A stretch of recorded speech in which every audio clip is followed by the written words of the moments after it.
That's hello and number 5. I think, I don't know what test this is, but found a bunch of problems.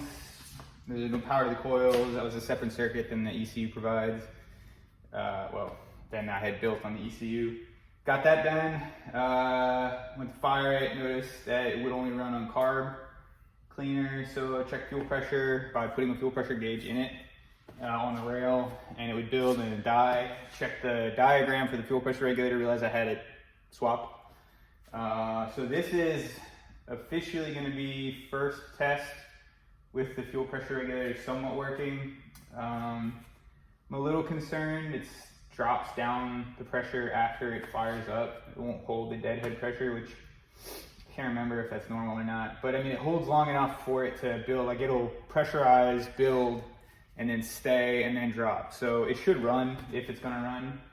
So if I can get it to fire, I'm going to fire for 10 seconds and then shut it off. And yeah, that'll be that.